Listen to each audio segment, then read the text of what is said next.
Taking the best pictures of a product no one wants will not suddenly make someone want your product. Just like using the best SEO keywords for a product no one wants won't make them want it. Just like running paid ads for a product no one wants won't suddenly make people buy your product. There's no way to experience success if you don't have a good product. Marketing is important, but means nothing if you don't have a solid product. Not a perfect product, but a good product. So this begs the question, what makes a good product?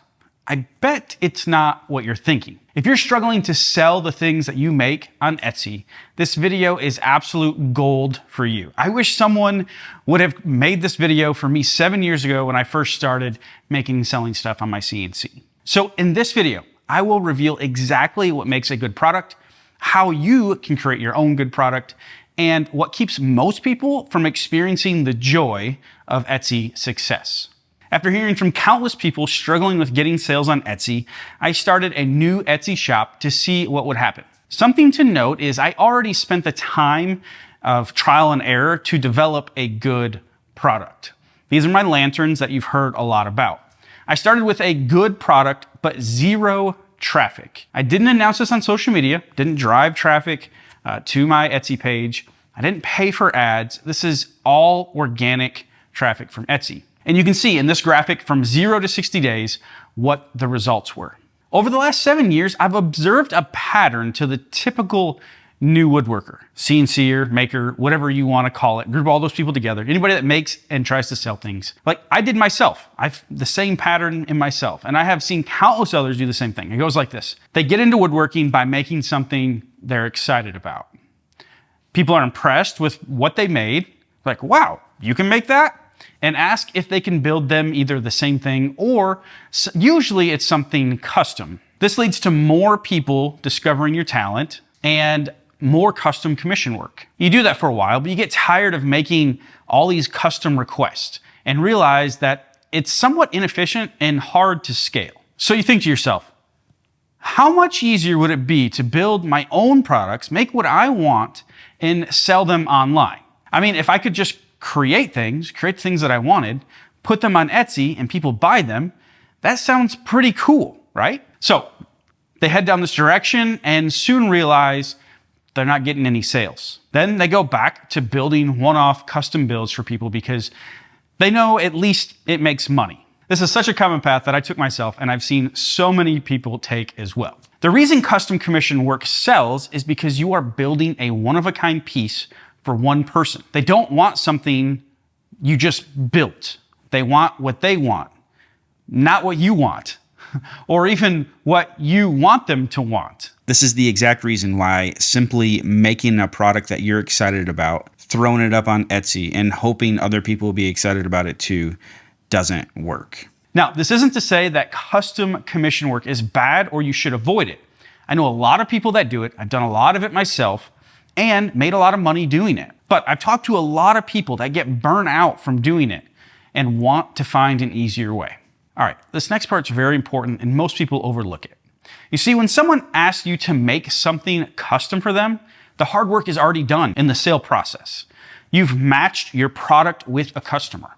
The customer has already determined that they have a need that you can fulfill. If you want to develop your own products and sell them, you have to do the hard work yourself of matching your product to your potential customer. This is exactly what I teach you to do in my course, the CNC Side Hustle. The hundreds of students that have taken the course can now confidently develop and sell their own products. Check out what some of them had to say recently when I sat down with them one-on-one to hear about their experience. You gave us all the tools that we would need to do that. Like I said, there was a lot of stuff that I had no clue. For me, the result, it's been more sales, more views. What is new to me is, doing it in a small business and doing it online. I've never done that stuff. I was able to make my first high dollar project that I sold, and it covered almost the whole course. It's super valuable to kind of get this knowledge. It's just kind of not having to get over that hump on your own. A good product is the core foundation of a side hustle or any business for that matter. So what makes a good product? Simply put, a product that solves someone's problem, or a product that enhances an experience for someone, or a product that provides value in some way to someone. You see, people need to find what you make valuable in order to pull their hard-earned money out of their pocket and give it to you. So this may be hard to hear, but just because you love what you made doesn't automatically mean that someone else is going to like it. Oftentimes I see people assume. They assume I made something, I love it, other people are gonna like it too, and they're gonna give me money for it. And that's just not how it works. We need to be in our customer's mind. What do they find valuable? And that isn't what unlocks sales. Because what we find valuable isn't necessarily what our customers find valuable. Now, it is possible for that to match, and I'll talk more about that here in a second, but it's not an automatic thing. A product can solve a variety of simple or complex problems. Here are a few categories of problems that products typically address. Convenience. Products can make something easier or more convenient faster for somebody. Entertainment and enjoyment. Products can provide entertainment or improve a leisure experience. Aesthetic needs. Products can fulfill an aesthetic desire, the way somebody wants something to look, like home decor. Social status. Some products solve the desire for social status or identity expression, such as a car or a piece of clothing. So how do you come up with your own good product? Ask yourself and think about these questions. What can I create that will enhance someone's experience? What can I create that will solve someone's problem? Or what can I create that fills a need for someone? The easiest place to start is with what you know. What do you have experience with? Do you know a lot about something or how something works?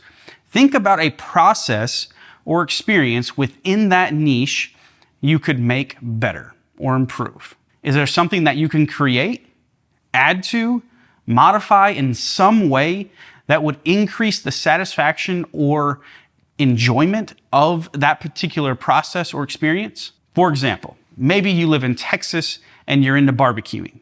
What is something that would make it more enjoyable? What's something barbecuing on the weekends? It can be something simple. What is something that would make that process more enjoyable? Maybe you live in New England and played cribbage growing up. What is something that would make time spent with family playing this game better? Maybe your wife has an idea on how to make a piece of wall decor better than the one she saw at Hobby Lobby. It doesn't have to be a huge thing, like life-altering thing. It can be a simple modification, different shape, material, color, or quote, saying. If none of this is ringing a bell, focus on a niche where a lot of money is constantly being spent. This includes things like pets, weddings, birthdays, anniversaries, home decor, and you can mix and match these categories with products. There's always demand for products in these niches, but beware, there's a lot of competition here too, because there's a lot of money spent. This means you have to do something to stand out.